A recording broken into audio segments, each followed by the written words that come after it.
இவனை வளர்த்து தான் அறுக்கணும். ஆமா. எப்பா ஏ வல்லரக்கா ரொம்ப சந்தோஷமா வாரிய. சரி. நீ கைலாசம் போகும்போது இந்திரன் பூங்காவனத்திலே இரு கரத்தால் மலர்களை பறித்து சிவபெருமாளை வணங்குவதற்கு மலர்களை ஏந்திக்கிட்டு போனீங்க. நான் பார்த்தேன். வரும்போது வீசின கையும் வெறுங்கையுமா வந்திருக்கே, என்னப்பா? நான் யார் சொன்னா சும்மா வந்தவனே? ஆண்டம் விட்டா இந்த 5 விரல் இருக்கலாம், இந்த 5 விரலுக்கும் நான் அக்கினி வரத்தை வாங்கிட்டு வந்திருக்கேன். நீட்டிடுவேன், எரிச்சிருவேன். பகவா உனக்கு வரம் கொடுத்தாரா?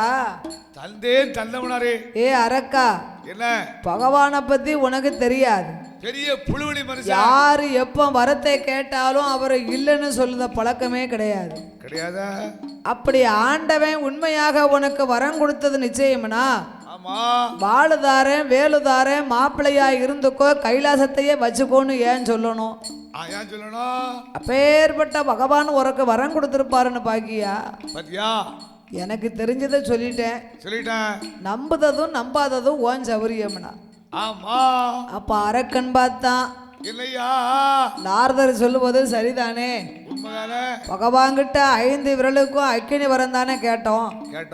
பாலுதாரன் வேலுதாரன் மாப்பிள்ளையா இருந்துக்கோ, கைலாசத்தையே வச்சுக்கோன்னு சொன்னாரே.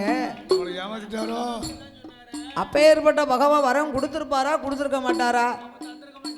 கொஞ்சம் யோசிச்சு பார்த்தா, தீட்டிய மரத்தில் கூர்மை பார்த்ததை போலே வளர்த்த கிடா மார்பில் பாய்ந்தது போல் ஈசனை எரிக்க பார்க்கின்றான் இறக்கமற்றாரக்க. என்னாத எண்ணம் எல்லாம்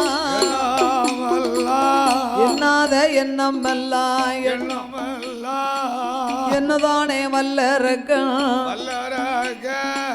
பகவானை எரிக்கணுமே.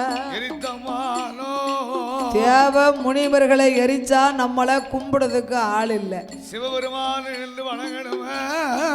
பிரம்மனை எரித்தோமானா உலக மக்களை படைப்பதற்கு ஆள் கிடையாது. சந்திரன் எரிக்க கூடாது, சூரியன் எரிக்க கூடாது. அதனால நம்மளுக்கு ஒரே எண்ணம், ஆண்டவன் தானே. வரம் கொடுத்த ஆண்டவனையே நாம் எரித்து பார்க்க வேணுமானா பகவானை எரித்தோமானா பார்வதி நமக்கு சொந்தம். சிவனாரை எரித்தமானா சிவசக்தி அவ நமக்கு சொந்தம். கடவுளை எரித்தமானா கைலாசம் நமக்கு சொந்தம். பகவான நான் இருப்பேன், பார்வதி வருவாளே, என் பக்கத்திலே இருப்பாளே, என்னை பர்த்தா என்று அழைப்பாளே. மூத்த மகன் கணபதியும் அப்பா என்று வருவாரே, வாடா மகனே என்று வாரி நான் கையில் எடுத்து வர்ணம் கோடி முத்தம் விட்டு என் வலது பக்கம் வைத்திடலாம். இளைய மகன் வேலவனும் இன்பமுடன் வருவானே. ஆறுமுக வேலவர அள்ளி அரவணைத்து ஆவலோடு முத்தமிட்டு இந்தாடி பழனி என்று ஈஸ்வரிடம் கொடுத்திடலாம். அந்த ரம்பை வருவாள நடனங்கள் ஆடிடுவா. ஊர்வசியா வருவாளே வருவா, உல்லாசமா பாடிடுவா. மேனகை வருவாளே மிருதங்கம் போடுவாளே. அந்த சரஸ்வதியால் வருவாளே சங்கீதங்கள் பாடுவாளே.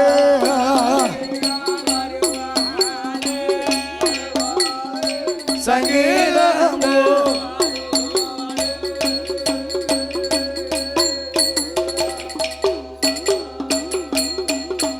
அப்படி எண்ணாத எண்ணமெல்லாம் என்னதானே வல்லரக்கன்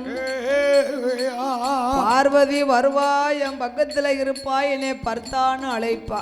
அழைப்பாள மூத்த மகன் கணபதி அப்பா என்று வருவான். வா மகனே என்று வாரி 4 கையிலெடுத்து வருணம் கோடி முத்தமிட்டு என் வலது பக்கம் வைத்திடலாம். தன் வலது துடையிலே வைத்துக்கிடலாமா. இளைய மகள் வேலவன் வருவான். அள்ளி அரவணைத்த ஆவலோடு முத்தமிட்டு இந்தாடி பழனி என்று ஈஸ்வரி கையில் கொடுக்கலாம். ரம்பை நடனம் ஆடுவா. ஊர்வசி உல்லாசமா பாடுவா. மேனகை மிருதங்கம் போடுவா. சரி. சரஸ்வதி ஆமா நம்மளுக்கு சங்கீதம் பாடுவா. இன்னைக்கு சரஸ்வதி எனக்கு ஆண்டவனுக்கு சங்கீதம் பாடிக்கிட்டு இருக்கா. நாளைக்கு நம்ம பகவான் இருந்தா நமக்கு தானே சங்கீதம் பாடுவான். வேற யாருக்கு படிப்பா? கடவுளா இருந்தா நமக்கு சங்கீதம் பாடுவா. ரம்பை வருவா. நடனம் ஆடுவா. ஊர்வசி வருவா. உல்லாசமா பாடுவாள. மேலையா வருவா. மிருதங்கம் பாடுவா. நம்ம கடவுளா இருந்தா. இல்லாட்ட அப்படி அரக்கன் எண்ணிய போது ஆண்டவன் பார்த்தார். வரத்தை வாங்கிட்டு போனான். சரி. நாரதனும் அரக்கனும் சேர்ந்து பேசலாம். என்னெல்லாம் மூட்டி விட்டானோ. இந்த நாரத என்னெல்லாம் மூட்டி விட்டாரோ தெரியலையே. பெரிய கோளுக்காரன் குசுமுக்காரன். மூட்டி விட்டவங்க கடைசி வரைக்கும் வரமாட்டாங்க. பையாஜில பேருமா இடையில பேர். ஆனால என்னெல்லாம் சொல்லி மூட்டி விட்டானோ. அரக்கன் என்னும் நம்மளை எரிக்கும் நிற்கான். ஆமா. அதனால இவன் அழியும் கால வரைக்கும் நம்ம எங்கேயாவது ஓடி ஒளியணும். அவனுக்கு பயந்து இல்ல. அரக்கனுக்கு கொடுத்த அக்கினி வரங்களுக்கு பயந்து ஒத்தையில ஓடுனா இவன் ஓடியாந்து பிடிச்சிருவான். அதனால கைலாசத்திலே உள்ள தேவ முனிவர்களை எல்லாம் தன்னோடு அழைத்து கொண்டு சிவபெருமாள் கையிலேயே விட்டே ஓட ஆரம்பித்தார். அந்த ஆண்டவனோடு யாரெல்லாம் ஓடுகிறார்கள்? யார் யாரெல்லாம் ஓடி ஒளிதார்? வானவேரும் ஓடினார். மறைய வேறும் ஓடினார். ஐயா வானவேரும் ஓடினார். மறைய வேறும் ஓடினார். அங்க தானவேரும் ஓடினார். தவமுனிவரும் ஓடினார். இந்திரேரும் ஓடினார். சந்திரேரும் ஓடினார். சூரியரும் ஓடினார். சொக்கேசம் ஓடினார். அவரவர்கள் வாகனத்தில் அவரவர்கள் ஓடினார். எருமைக்கிடா மீதில் ஏறி யமதருமனோ ஓடினார். ஆட்டுக்கிடா வாகனத்தில் அக்கினி தேவன் ஓடினார். அன்னப்பச்சி வாகனத்திலே அழகு பிரம்மன் ஓடினார். சிங்கமுக வாகனத்தில் காளி தேவி ஓடினாள். காளிதேவி ஓடினார். பிள்ளையான மீதில் ஏறி தெய்வேந்திரன் ஓடினார். தெய்வேந்திரன் ஓடினார். எதளை வாகனத்தில் வருணராஜன் ஓடினார். கிளியில் வாகனத்தில் மன்மதன் ஓடினார். படைக்கும் தொழில் வேண்டாம் என்று பிரம்மதேவன் ஓடினார். படைக்கும் தொழில் வேண்டாம் என்று கணக்கை போட்டு விட்டு சித்திரபுத்திரன் ஓடினார். குட்டையை போட்டு விட்டு குண்டோதரன் ஓடினார். வீணையை போட்டு விட்டு நாரதேரும் ஓடினார். 33 தேவர்களும் ஓடினார். 48,000 கோடி ரிஷிமார்கள் ஓடினார். அகஸ்தீசர் ஓடினார். புலத்தீசர் ஓடினார். அழகு கலை கோட்டு மாமுனியும் ஓடினார். பச்சம்மையில் மீதில் ஏறி சுப்பிரமணியன் ஓடினார். பெருச்சாளி வாகனத்தில் பிள்ளையார் பிள்ளையார் ஓடினார் ஏ ஆண்டவனே பகவானே அது என்ன கோலம் அப்பா அதை சொல்ல நேரமில்ல அண்ணா வார வல்லருக்க ஈஸ்வரனே இறையோனே இது என்னாலங்கோலம் என் மகனே இதை சொல்ல நேரமில்ல இன்னா வாரமல்ல இருக்கேன் எல்லோரும் ஓடி ஒளிந்தார்கள் ஈசனுக்கு பில் தொடர்ந்து ஆதிமூல கணபதிக்கு ஓட முடியல எனக்கு சாப்பாடு குடி போச்சு சாப்பாடு நல்ல சாப்பாடு இழுத்தவரால ஓட முடியல அம்புடு பச்சரிசி பலகாரம் தான் மோதந்தான் குளக்கட்டதான் அவள் பொரிகடலை அப்பம்பட அதிரசம் சுண்டல் அச்சு முறுக்கு அரிசி முறுக்கு மோதக உருண்டை ஏங்கப்பா அம்மா கண்ணால் லட்டு தின்ன ஆசையா அத்தனை பச்சரிசி பலாரம் இல்லையா அவரு பொரியடல ஆமா எள்ளு உருண்டை சீடை உருண்டை அம்புட்டும் சத்தான பொருள் எள்ளு உருண்டை சத்து வைக்கல எள்ளு உருண்டானது சத்தே இல்லல அது நல்லெண்ணெய் எலும்புக்கு எலும்பு வேலை செய்யும் ஓ எலும்புக்கு பலம் எள்ளு உருண்டை சாப்பிட்டா ஆமா அப்படி ஆதிமலை பெருமாளுக்கு ஓட முடியாமல் ஆண்டவனை வழிமறித்தார் தன் வழியெல்லாம் மறித்து எந்தகப்பா பகவானே அப்பா எந்தகப்பா பகவானே பகவானே அப்பா என்னுடைய வார்த்தைகளே வார்த்தைகளோ மூத்த மகனாக பிறக்கணுமா பிறக்கணுமா மூஜிக வாகனத்தை கொடுக்கலாமா கொடுக்கலாமோ நான் தலைமகனா பிறக்கணுமா பிறக்கணுமா அப்பா பிறக்கணுமா இப்படி சங்கடத்தில் வாழலாமா வாழலாமோ போட் போட் போட் போட் போட் அப்படி சங்கடத்தில் வாழலாமா தகதக தகதா தகதக தகதா எனக்கு யானை போல் முகம் இருக்கு அப்பா பானை போல வயிறு இருக்கு சிறு சுளவு போல காது இருக்கு கையும் கட்ட கை காலு ரெண்டும் குட்ட காலு எனக்கு நடக்க முடியலையே எந்த பகவானே அவள் பொறி தின்றதானே அங்கம் எல்லாம் பெருது சுவால பொறி தின்றதானே தொந்தி வயிறு பெருத்து போச்சு என் வாகனம் முஞ்சிரு சாச்சு அப்பா வயிறு எதுவும் பெருசாச்சு பெருச்சாளி முன்னிழுகு அப்பா பெருச்சாளி முன்னிழுகோ என்னோட பேள வயிறு பிள்ளைக்கோ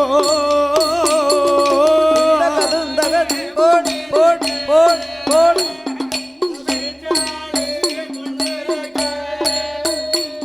யா பியாள வயரு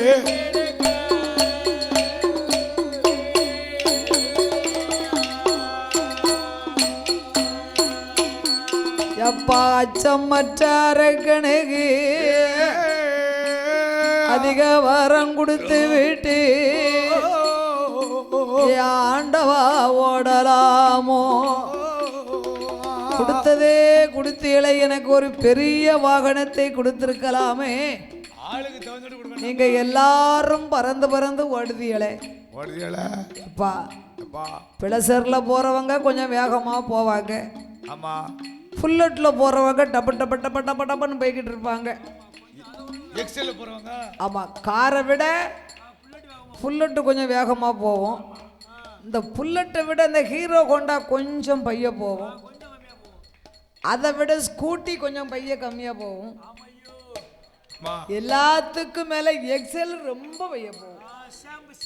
நீங்க எனக்கு கொடுத்தது எக்ஸல் மாதிரி, அதுக்கெல்லாம் கீழே. அதாவது எக்ஸல் வந்து இந்த உயிருக்கு தகுந்த ஓட்டம்னு சொல்லுவாங்க இல்லையா, அது என்னைக்கு நம்மளுக்கு ஆபத்து கிடையாது. அவங்கவங்க தகுதிக்கு தகுந்தபடி வண்டியை கண்டுபிடிச்சிருக்காங்க. இப்ப கொஞ்சம் பைக்கு நல்லா ஓட்டி படிச்சுட்டாங்கன்னு வச்சுக்கோங்க, டப்ப டப்ப டப்பாடம் போய்கிட்டு இருக்காங்க புல்லட்ல. நம்ம கூட்டாளி ஓட்டி படிக்கணும்னா பழைய எக்ஸல் எங்கன்னு இருக்கான்னு தான் பார்க்கணும். ஏன்னா அதுக்கு ஆபத்து இல்லையே படக்கணே. அதனால அவங்க வசதிக்கு தகுந்தபடி அவங்க பெலத்துக்கு தகுந்தபடி எல்லாம் வாகனம் கண்டுபிடிச்சிருக்காங்க. அதனால அப்பா இன்னொரு வண்டி ஒண்ணு புதுசா கண்டுபிடிச்சிருக்காங்களே, அதுனா என்னது, முன்னாடி பள்ளம் பின்னால உயரம், அதானே தூக்கி அடிச்சிருச்சோ உயரமானது. நம்ம கொண்டுட்டு போனா அப்படித்தான் அடிக்கும். அதுக்கெல்லாம் அனுபவசாலி தேவைப்படுது. அந்த வண்டியில பாயிண்ட் டு பாயிண்ட விட ரொம்ப பாயிண்டா இருக்கு.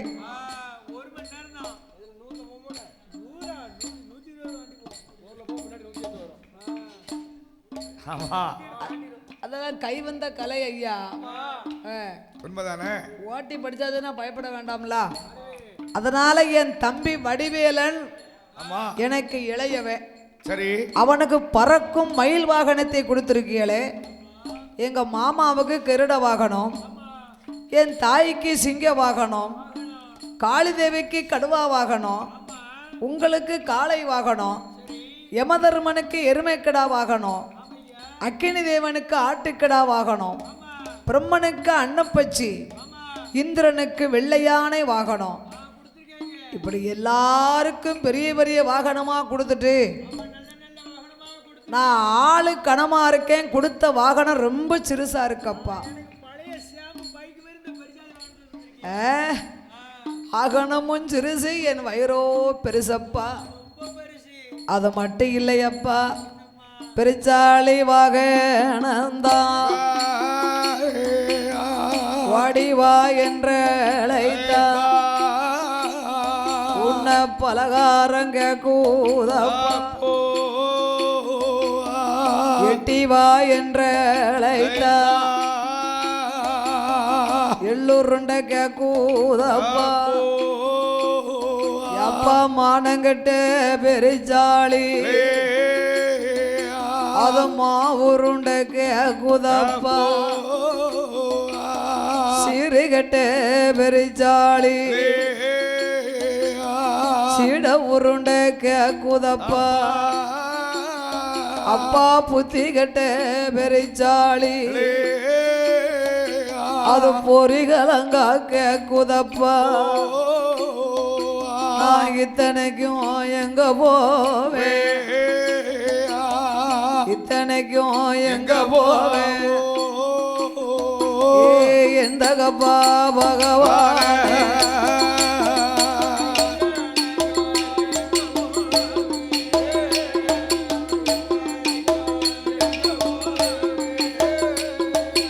எந்தகப்பா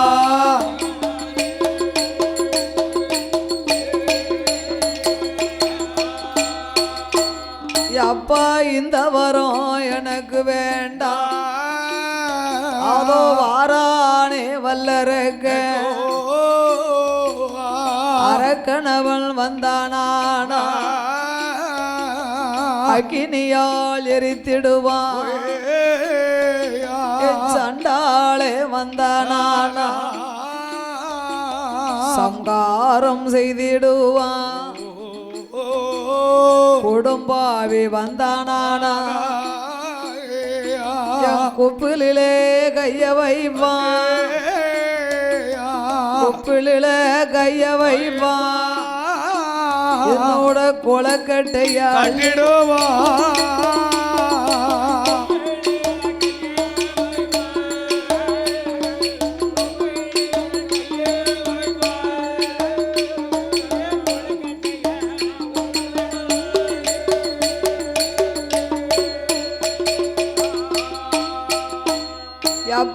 இந்த வரம் எனக்கு வேண்டாம். நம்ம 2 பேரும் சேர்ந்தே நிப்போம். ஆமா அரக்கன் நம்மளை எரிச்சிட்டு போட்டும். எரிச்சிட்டு போட்டுமா. அப்ப ஆண்டவன் பார்த்தார், மகனே ஆதி மூலம் என்ன பெருச்சாளி வாகனம் லேசான வாகனம் இல்லையப்பா. நீ லேசா நினைக்காத. நீ பூமியை நோக்கி மூச்சு விட்டையானா பூமி 2 கபாலமாக வெடிக்கும். கபாலம் வெடிக்குமா. நீ போய் முச்சந்தியிலே அமர்ந்திருக்க வேண்டும். ஆமா உனக்கு துணைக்கு துணையாக துணையாக நானே உனக்கு ஒரு அரசாக, ஆமா ஐயா. உங்க அம்மா பார்வதி ஒரு வேம்பாக, வேம்பா முளைத்து உன் தாய்மாமன் கோபால கண்ணனே உனக்கு ஒரு ஆலமரமாக, ஆமா உன் பக்கத்திலே துணையாக அமர்ந்திருப்போம் மகனே ஆமா மகனே என்ற ஆதிமுல பெருமாளை பூலோகத்திற்கு அனுப்பினார். ஆமா ஆண்டவன் மறுபடியும் ஓட ஆரம்பித்தார். என்னால முடியல வராரக்கா. 8ஓட 8 நாளா நெட்டோட்டம் ஓடுறா. ஓடிக்கொண்டு இருந்தமான உடல் அழைத்து போகம் வந்து பக்க வந்த தேவர்களை நந்தவான தோட்டமாக்கி ஆண்டவன் சிவபெருமாள் அரளி மூடத்தான் முளைத்து அரளிக்குள்ளே இருந்தமான அரக்க வந்து எரிப்பானே. செவ்வரளி புஷ்பத்துக்குள் சிவலிங்கமாய் ஒளிந்து தலையில் உள்ள கங்கையர தரையில இறக்கி வைத்தார். அக்கினியால் எரிந்தவனம் தண்ணீரா குளிர செய்தார். ஐயா சடை உலைய முடி உலையா சடை உலைய முடி உலையா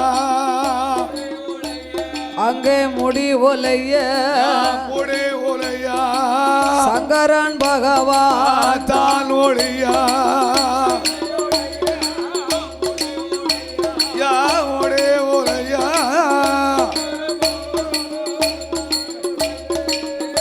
போடு போடு சடையும் உலையுது முடியும் உலையுத ஆண்டவனால நின்று அள்ளி கட்ட முடியல. வட்டமா வட்டமா ஓடியாரா. தன்னோடு வந்த தேவ முனிவர்களை எல்லாம் நந்தவனமாக முளைக்க சொல்லி அந்த யமராத்தின் திருத்துல மதலை இதழாக்கி ஆமா ஐம்புலனை அடக்கி ஒடுக்கி ஆயர்பாடிக்கு மேக்க சிவரளி புஷ்பத்துக்குள்ளே சிவலிங்கமாகவே பகவான் ஒளிந்தார். அப்படியே ஆத்துக்கு வடக்கல்ல சிவலியா நிக்காரு. அப்படி ஆண்டவே ஒளிந்த நாள் முதலாக ஆமா ஆதி கைலாசத்திலே அருளும் இல்ல பொருளும் இல்ல. அவர்தான் இல்ல உலகத்தின் சோதிமயம். ஆண்டவன் சிவபெருமாளை காணாத பார்வதாதேவி பராசக்தி இறைவனை காணாமல் ஏங்கி தவித்தா. ஏங்கி கண்ணீரெல்லாம் வடித்தா. ஆதி வெள்ளி கைலாசம் அரணாரில்ல கைலாசம் அருளும் இல்லை பொருளும் இல்ல ஈசன் இல்ல கைலாசம் இருள்மயமா இருக்குதையா சுக்கன் இல்ல கைலாசம் ஆதிகாய்